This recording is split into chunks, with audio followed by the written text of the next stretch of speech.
Hello friends, good morning. Welcome back my YouTube channel Rathore English research centre. आज हम लोग एडेंस phrases की fourth number class पढ़ेंगे, जो किसी भी एग्जाम के लिए सफिशिएंट पैकेज बनाएंगे। जैसे कि आपको हर एक वीडियो में आपको बता दिए हैं कि CGL, CPU, LDC, CPU and colour के जितने भी एग्जाम पता है, सभी एग्जामों में पूछे जाते हैं, अदर कॉम्पिटिटिव में भी पूछे जाते हैं।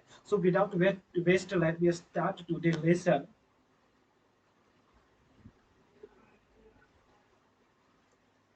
आज का दोस्तों आज का जो एडम्स फर्स्ट एटम फ्रेजेस जो एडम्स एल का मतलब होता है प्योर एंड क्लीन वाटर, यानी शुद्ध जल। जो शुद्ध जल होते हैं उसी को हम एडम्स एल कहते हैं। ये जो फ्रेजेस है, ये नाउन की तरह यूज होते हैं। किस तरह? नाउन की तरह यूज होते हैं। जैसे एग्जांपल में देखिए कि he had been suffering from disgusting system, so you should take advice to doctor and you should drink Adam's ale. यहाँ भी बताया गया है कि अगर तुम डिस्गस्टिंग सिस्टम यानी पेट की समस्याओं से अगर परेशान हो तो इसीलिए तुम्हें डॉक्टरों से सलाह you should take advice to डॉक्टरों से सलाह लेना चाहिए, और you should drink Adam's ale, और तुम्हें शुद्ध पानी पीने चाहिए। सो आई होप दैट कि आपको फर्स्ट नंबर फ्रेजेस याद हो गया होगा और समझ में आ गया होगा। सो चलते हैं नेक्स्ट नंबर फ्रेजेस है कि burning the candle at both ends. इसको दोस्तों नेमोनिक से पकड़ते हैं कि बर्निंग द कैंडल यानी कि जो मोमबत्तियां होती है उसको जलाना एट बोथ इंड्स, यानी दोनों समय, यानी सुबह शाम को स्टार्ट करके सुबह तक के लिए उसे बुझाना। इस अर्थ में यानी कि जो व्यक्ति अक्सर सवेरे शाम में ये मोमबत्ती जला देता हो और वो सुबह सुबह तक उसे जलाता रहता हो, तो समझिए कि क्या कर रहा है, वो कठिन भी परिश्रम कर रहा है। जिसके कारण उसी वर्ड को हम burning the candle at both and के सेंस में हम प्रयोग करते हैं। इसके हम एक्सप्लेनेशन से पकड़ते हैं कि गो टू बेड लेट, वह सोने जाता है, एंड गेट अप अर्ली, और सवेरे ही जाग जाता है। यानी कि उसे कठिन मेहनत करना पड़ता है, जिसके कारण उसे उसे सुबह शाम को मतलब लेट से सोता है और सुबह सवेरे जाग जाता है। इसके एग्जाम्पल से देखते हैं कि एग्जाम्पल क्या कहते हैं कि Rahul has a lots of burden of work. लाज राजू के पास बहुत से कामें हैं, इसीलिए he is not able to take a good nap. Nap का मतलब नींद होता है, वह अच्छी नींद नहीं ले पाते हैं। And he hard work to achieve his goal, और उसे अपने गोल को पाने के लिए उसे कड़ी मेहनत करना पड़ता है। और सेकेंड एग्जाम्पल कहता है कि Ramu will have to hard work. Ramu को बहुत कड़ी मेहनत करना पड़ता है, वर्क की कड़ी मेहनत, अचीविंग हिज गोल, अपनी गोल को पाने के लिए उसे कड़ी मेहनत करना पड़ता है। तो आई होप दैट कि आपको सेकेंड नंबर की फ्रेज समझ में आए होंगे। तो चलते हैं नेक्स्ट फ्रेज पे। ये आपके डिस्प्ले पे रहा। ध्यान दीजिए, 3 नंबर जो है, 3 नंबर जो फ्रेजेस है कि चिक बाई जॉल। इससे क्या पढ़ते हैं? चिक बाई जॉल। चिक बाई जॉल का मतलब होता है चिक मतलब गाल, बाई जॉल जल के बगल में। अगर कोई, ध्यान दीजिए, अगर कोई लड़का या लड़कियां, लड़के या लड़की के सामने में एक लड़का खड़े हैं या लड़कियां खड़े हैं, और जब खड़े होते कि उसी को हम चिक बाई जॉल, यानी एक के बगल में खड़ा होना चिक बाई जॉल कहलाता है। क्लोज टुगेदर, एक साथ खड़े रहना या निकट निकट दोनों साथ साथ होना, उस अर्थ में हम close by sorry cheek by jowl का प्रयोग करते हैं। जैसे एग्जांपल देखें कि I saw a beautiful girl who lives behind my house. मैंने उस लड़की, एक खूबसूरत लड़की को देखा। सॉरी, यहाँ पे एक टाइपिंग करने से गलती हो गया, यहाँ पे द होगा, क्योंकि सर्टेन सर्टेन किसी व्यक्ति, पर्सन, किसी व्यक्ति और थिंग्स के लिए द का प्रयोग करना की ए का प्रयोग होता है। आई सो द ब्यूटीफुल गर्ल, मैंने उन लड़कियों को, खूबसूरत लड़की को देखा, हु लिव्स बिहाइंड माय, जो मेरे घर के बगल में रहती है, यानी बगल के अर्थ में यहाँ प्रयोग किया गया। जैसे यहाँ देखिए कि एग्जाम्पल में ही हमने फ्रेज का यूज किया है। कैसे किया है कि राजू वॉज स्टैंडिंग चिक बाई जॉल। राजू मेरे बगल में ही खड़ा था, बट आई डिड नॉट सी, मैंने उसे नहीं देखा। समझ गए होंगे। चलते हैं 4 नंबर फ्रेज पे कि गेट इनटू हॉट वाटर। जैसे आपको पहले हमने बताए हैं कि face the music hot into water, a get into water आ जाए, ये दोनों फ्रेज एक ही जैसे हैं, यानी इन द ट्रबल डिफिकल्टी यानी कठिनाई और विपत्ति में होना, इसी के अर्थ में गेट इनटू हॉट वाटर का प्रयोग करते हैं। जैसे ड्यू टू लिटिल मिस्टेक, छोटी सी गलतियों के कारण, वी फेल इन ट्रबल, मैंने समस्या में पड़ गया, and have to face the trouble, और समस्याओं का सामना करना पड़ता है। सेकेंड एग्जाम्पल है कि Rocky has beaten me, Rocky ने मुझे पीट दिया, बिकॉज ऑफ विच, जिसके कारण ही गेट इनटू हॉट वाटर, जिसके कारण उसे समस्या में पड़ गया। आई होप दैट कि आपको 3, 4 एंड 1, 2 समझ में आ गए होंगे। चलते हैं 5th नंबर फ्रेज पे। 5th नंबर फ्रेज पे आपके डिस्प्ले पे आ चुके हैं कि in the wee hour of the day, in the wee hour यानी हमारे समय, ऑफ द डे इसको निमोनिक से हम लोग समझने की कोशिश करते हैं कि in the wee hour of the day यानी किसी दिन के सुबह पहले ही घंटे में, यानी शुरुआती दर, इसी के अर्थ में हम प्रयोग करते हैं। जैसे देख लीजिए एक्सप्लेनेशन में दिया हुआ है कि the early hours after the mid night, यानी जो मिड नाइट अंधेरी रात है उसकी पहली घंटा जो शुरुआत होती नई दिन के, उस समय को ओहे in the wee hour of the day के नाम कह के हम जानेंगे, और जब वो लोग जानते भी है कि in the wee hour of the day phrase है। When get off early in the morning, जब हम लोग सुबह में जागते हैं, meet one another, एक दूसरे से मिलते हैं, then we greeting one another good morning, यानी कि जब हम लोग सुबह सुबह जागते हैं और एक दूसरे से जो हम मिलते हैं तो उससे हम ग्रीटिंग करने के लिए गुड मॉर्निंग कह के बोलते हैं, यानी शुभ प्रभात। यानी इसकी जो फ्रेज है 5 नंबर फ्रेज है, इसका मतलब शुभ प्रभात भी होता है। और किसी चीज की शुरुआती दर को, शुरुआत को भी in the way our of the day कहते हैं। जैसे being of the any work, किसी कार्य की शुरुआत, समझ में आ गए होंगे।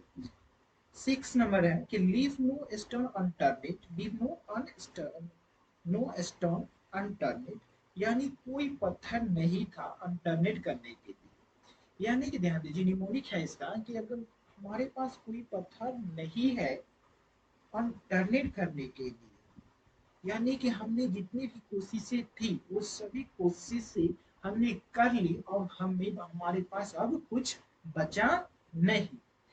तो अब इसको एक्सप्लेनेशन देखिए कि ट्राई एवरी पॉसिबल एफर्ट, जितने भी हम लोगों को जितने भी जानते थे, एफर्ट पता था कि इसको इस तरह से किया जाएगा, हमने किए, कोशिश किए, in order to achieve something, कुछ पाने के लिए, लेकिन कुछ पाए नहीं। हमने सारी नियम अपना ली, सारे हथकंडे अपना लिए। एग्जाम्पल देखिए कि Rama wife was very anger and fury, Rama की जो पत्नी थी बहुत ही गुस्सा थी।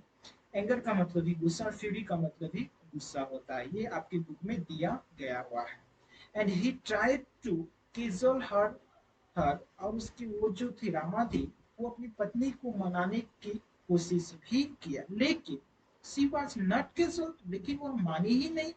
नाउ अब Ramu has no any idea to coax him, और रामू के पास ऐसी कोई भी आइडिया नहीं है उसे मनाने के लिए। कॉक्स का मतलब भी मनाना, मनाना होता है। आई होप डैट कि आपको 5th एंड 6 नंबर भी समझ में आ गए होगा। सो चलते हैं 7th नंबर पे।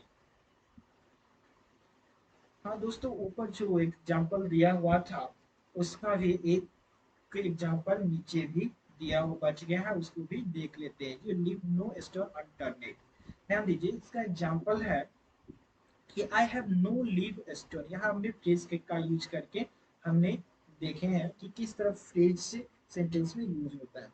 आई हैव नो लीव स्टोन, मेरे पास कोई भी स्टोन नहीं था। Alternate to coax his boss, अपने बॉस को मनाने के लिए, यानी हमारे बॉस अपने बॉस को मनाने की कोई भी आइडिया मेरे पास नहीं था। उस सेंस में हम लीव लीव नो स्टोन टर्नेट का प्रयोग करते हैं। 7th नंबर आता है कि मिडास्टच, मिडास्टच का मतलब होता है किस्मत के धनी होना। एक्सप्लेनेशन दिया हुआ है कि एन अनकैनी एबिलिटी एक बहुत ही विचित्र और बहुत ही अजूबे सी फॉर मेकिंग मनी, पैसे को कमाने इन वेरी वेंचर, बहुत ही कठिन, कभी बहुत ही वेंचर रूप से, बहुत ही वेंचर रूपों में भी, बहुत ही वेंचर कठिनाई में भी पैसे को बना लेना, उस गुण को ही मिडास टच या किस्मत की धनी व्यक्ति जिसको भी उस गुण मिला। जैसे एग्जांपल है कि राजन हैज लॉट्स ऑफ ट्रबल, राजन के पास बहुत सी समस्याएं, टू फेस समस्या सामना करने के लिए, डिस्पाइट ऑफ इट, इसके बावजूद भी, he earned lots of money, उसके बावजूद भी उसने बहुत से पैसा कमाई। Obviously he is a lucky person, निश्चित रूप से वह एक लकी पर्सन जो कठिनाई में भी उसने बहुत सी पैसा कमाया। आपको समझ में आता होगा कि ऐसी गुण, ऐसी एबिलिटी जो कठिनाई में भी उस गुण को अप्लाई करके हम अधिक से अधिक कुछ कर सके, उसी के लिए हम किसी व्यक्ति कह सकते हैं कि यही मिडास्टच पर्सन है, किस्मत की धनी व्यक्ति है। जैसे नेक्स्ट एग्जांपल से पूरी स्पष्ट है, मुस्कान इज मिडास्टच कर, मुस्कान जो है बहुत ही किस्मत की धनी लड़की है, क्योंकि ही फाउंड 1,000 रुपीज, उसने 1,000 रुपए की नोट पाई। अभी 2,000 रुपए की नोट है नहीं, पता नहीं कहाँ से पा गई। आई होप दैट आपको सेवंथ नंबर भी समझ में आ गया होगा। सो चलते हैं नेक्स्ट फ्रेज पे। नेक्स्ट फ्रेज है कि नोक एंड कॉर्नर। तो नोक एंड कॉर्नर का मतलब होता है कि एवरी पार्ट और एस्पेक्ट ऑफ समथिंग, यानी किसी चीज के प्रत्येक हिस्से को देखना, उनमें पता लगाना क्या क्या है, यानी इसका हम प्रयोग कर सकते हैं कि चप्पे चप्पे छान मारना। इस अर्थ में हम नूक एंड कॉर्नर का प्रयोग करते हैं। जैसे Ramu had to look for the treatment of his father cancer, Ramu ने अपने पिता की कैंसर के इलाज के लिए उसने बहुत खोजा, but he had not any solution of saving his father, लेकिन उसके पिता को बचाने के लिए कोई भी समस्या का समाधान नहीं मिला। नेक्स्ट एग्जांपल कि Rahul knock and column to beat his wife, Rahul ने अपनी पत्नी को पीटने के लिए चप्पे छप्पे छान मारी, बट ही डिड नॉट सी हर, लेकिन उसने उसे कहीं नहीं देखा। जानते हैं जब जब पति अपनी मेहरारू के पीछे पड़ जाती है पीटने के लिए, भगवान ही बचाए उससे। चलिए कोई बात नहीं, ऐसी ऐसी होती रहती है, बड़े बड़े शहरों में छोटी छोटी समस्याएं होती रहती है। चलिए नेक्स्ट नेक्स्ट पेज है नाइन्थ नंबर की out and out. Out and out का मतलब होता है and very respect and absolute, पूरी तरह से, इन रिस्पेक्ट आदर सम्मान के साथ पूरी तरह से, पूर्ण रूप से कोई चीज को करते हैं, उसी को हम आउट एंड आउट कहते हैं। ठीक है, देखिए किस तरह यूज होता है। राजन हैड लॉस्ट ऑफ बॉडी, राजन ने, राजनों के पास बहुत से कामों की काम पड़े हुए। यहाँ पर दोस्तों लॉस्ट है ना, यहाँ पे लॉस्ट लिखा है, ये गलत लिखा गया है, यहाँ पे लॉट्स होगा, इसीलिए मुझे पढ़ने में दिक्कत हो गया। कि Rajan had lots of burden of work, Rajan के पास बहुत सी कामों की बोझ पड़ी है। बिकॉज, क्योंकि ही, बिकॉज ऑफ दैट, जिसके कारण ही स्ट्रगल्ड कंप्लीटली, उसे बहुत ही पूर्ण रूप से उसे संघर्ष करना किया। उसके बाद नेक्स्ट एग्जांपल है कि he tried to forget Anushka out and out, यानी उसने बहुत बहुत ही कोशिश की, कभी पूर्ण रूप से बहुत ही कोशिश की उसे भूलने की, लेकिन वह अनुष्का को भुला नहीं पाया। जब कोई व्यक्ति प्रेम में पड़ता है तो भगवान ही उसे बचा पाता है। चलिए आप लोग ना पढ़े, अपने लक्ष्य के प्रति भागिए और अपने लक्ष्य पाइए, फिर उसके बाद शादी कीजिए। चलते हैं आज की अंतिम फ्रेज पे। आज की अंतिम फ्रेज है 10 नंबर कि पास्ट मास्टर का मतलब होता है कोई व्यक्ति किसी चीज में बहुत ही निपुण होता है, उसी को पास्ट मास्टर यानी विशेषज्ञ की कहते हैं। जैसे a person who is particular skilled eight specified activity और आर्ट, उसी को हम पास्ट मास्टर कहते हैं। जैसे Raman has good knowledge of any subject, Raman के पास बहुत से सब्जेक्टों का ज्ञान है। सो इसीलिए वी कैन से दैट, हम लोग कह सकते हैं कि he is a past master, वो विशेषज्ञ सब से नया, उसके पास बहुत से ज्ञाने हैं, ऑथेंटिक ज्ञाने हैं, इसके उसी हम उसको पास्ट मास्टर यानी विशेषज्ञ के रूप में हम इस पास्ट मास्टर का प्रयोग कर सकते हैं।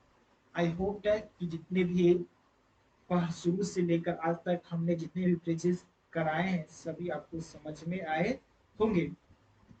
अगर मेरे दोस्तों, अगर आपको इसमें कोई कठिनाई होता है समझने में तो आप हमें कमेंट में जरूर बताएं, ताकि हम अगली वीडियो में इसकी सुधार कर सकें। और हाँ, एक बात और कर दूं कि अगर आप इस चैनल पर नए होंगे, मेरे चैनल को सब्सक्राइब करें और अपने दोस्तों के पास भी शेयर करें, ताकि आपके दोस्त भी बुक को याद करने में और अपने एग्जाम को क्वालिफाई करने में इस फ्रेज का बहुत ही अहम भूमिका निभाने वाला है, अगर आप भी कॉम्पिटिटिव का तैयारी करते हैं तब। सो ओके, मिलते हैं नेक्स्ट क्लास में। जय हिंद।